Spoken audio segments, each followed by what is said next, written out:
Welcome back. So over the last few videos, we've been slowly breaking down the overall Vision Transformer paper into smaller pieces of the puzzle. We started with figure 1, broke it down into inputs, outputs, layers, and blocks. Then we looked at the 4 equations, which describe what happens behind each of the layers or each of the blocks. Now we're up to table 1, which describes the different hyperparameters of each model variant of the Vision Transformer. And you might have already read ahead about what's going on here. Table 1, details of the Vision Transformer model variants. So we've got a little section here.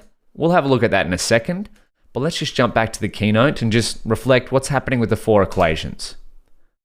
So we start by splitting an image into fixed size patches and then turn each patch of the image into a learnable embedding. Now that's going to be the representation of our input. So if we come over to equation 1, that's what describes the patch and position embedding. So we have x1 patch embed, x2 patch embed, which is this one, and then all the way up to n, which is number of patches. Then, just like the BERT architecture, we use the standard, or the authors use the standard approach of, it's going to be us in a second, standard approach of adding an extra learnable classification token, so X class, to the front of the patch embeddings. Then we create a position embedding. So we have 0, 1, 2, 3, 4, 5, 6, 7, 8, 9, because we have 9 patches here.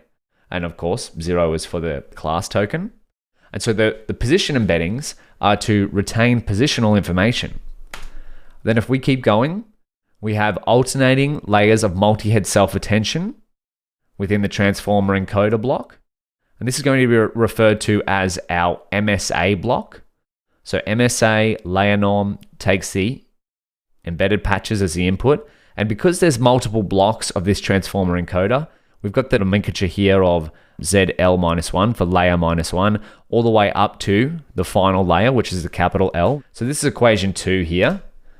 Then we move on to the MLP block, which is MLP wrapping a layer norm, takes the output here as the input, and the residual connections we're adding the inputs to the MSA block to its outputs, as well as the input of the MLP block to its output.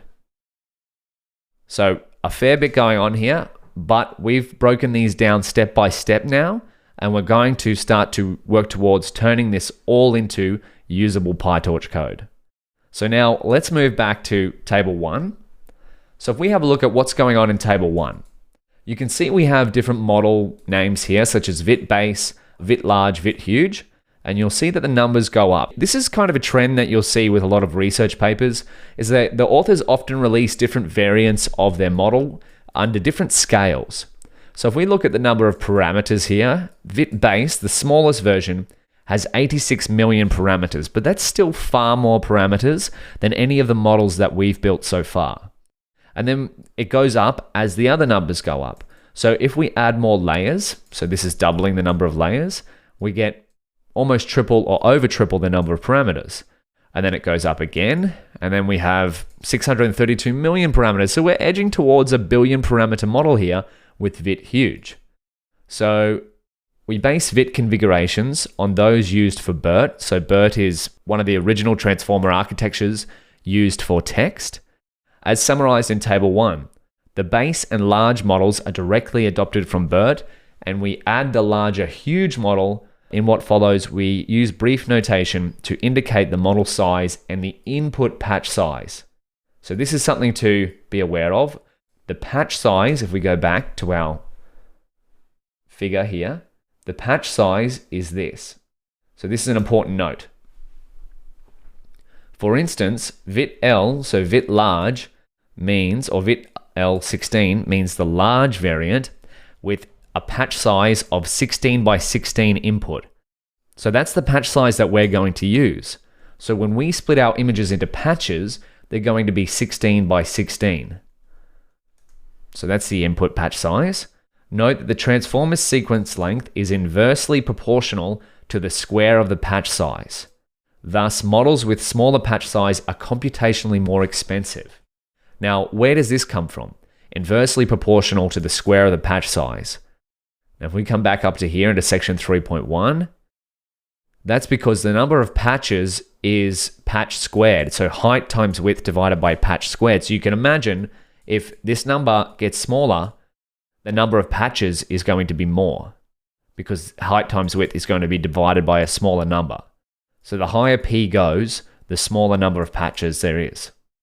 So if we jump back down into here, table 1, let's break this down, hey? We're going to start by replicating vit base, the smallest version, because that's what I like to do as well when I'm replicating things. Start with the smallest version, get it working, and then design it in a way that we can upscale these hyperparameters if we needed to. So you'll see later on when we create our vit class, we'll put in parameters so we can change the number of layers, the hidden size, MLP size, and number of heads as we wish. Let's just see if we can break this down. So vit base, vit large, and vit huge are all different sizes of the same model architecture. So with different hyperparameters. And then we have layers. So layers is going to be the number of transformer and coda layers. So this is where that capital L comes from for layers, or not necessarily, they may be unrelated, I just pretend that they are, and LX. So if we have L equals 12, or number of layers equals 12, that means we're going to have 12 transformer encoder blocks. And then if we come down here, that's in the case of vit base. And if we have layers equals 24, we'll have 24 transformer encoder blocks. And then subsequently, the same thing for vit huge with 32. So we have hidden size D, and this is where you can use LaTeX. So you can use the dollar signs there to surround D to get that cool little italicized D over there. So hidden size D is the embedding size throughout the architecture. So if we have an embedding size of 768, that means we're going to be turning each patch, each image patch, which may be 16 by 16, into a vector of 768. And if it goes higher, well, then it's going to be a higher number vector. So when we embed our patches, if our embedding size D is 768, that means all of the patches are going to be represented by a single vector of size 768. And that vector will be learnable, of course. And then 1024 for vit large, and then 1280 for vit huge. Then we can keep going. So we have MLP size. Where is this going to go? This is the number of hidden units / neurons in the MLP. Now, where's our MLP? If we come up here, we have an MLP and we have an MLP. So that's what the MLP size stands for. Within this MLP, we may have a hidden layer. And so if the MLP size is 3072, in that case, the number of hidden units in this MLP layer will be 3072. So if we keep going, we've got one more, heads equals. Heads is the number of multi-head self-attention. So 12 is the case for vit base, which is what we're going to be paying attention to. But again, these will all be hyperparameters that we can set if we want to. So if we come up, multi-head self-attention. So we can set the number of heads within multi-head self-attention to whatever table 1 is telling us. So let's look up multi-head self-attention. Do we have that in PyTorch? PyTorch, multi-head attention. Embed dim, there we go, that's D. This is all going to make sense once I'm glad we've spent some time here breaking this down, because once you see it in code, everything is going to fall into place. Hidden size D, that's our embedding dimension. Embedding dimension, number of heads is here. Oh, excuse me, number of heads. There we go. And then we've got other parameters that you can look into as an extension, but here's where it came from. The paper, attention is all you need. And then once again, if you wanted to find out more, where could you go? Multi-head self-attention explained.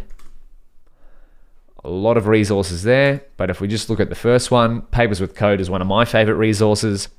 Yeah, that's the head dimension, H.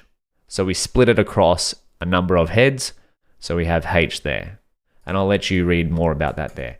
So, friends, we have just made it through breaking down all of the major pieces of the puzzle. I mean, we've got table 3, but that's going to be extra curriculum at this stage. I feel like we've done enough. We need to start coding before we all go crazy, because that's what will happen. You'll start to read stuff too many times before writing any code, and it'll get too confusing. So we've got equation 1, 2, 3, and 4. We've got figure 1, the inputs, the outputs, the layers and blocks, and now we've got the hyperparameter settings. So with that being said, let's now start to replicate the Vision Transformer architecture, and we're going to start with turning our image into a patch, or into a patch embedding, or a position embedding as well. So how do we do that? Have a think about it, and we'll start to work towards that in the next video.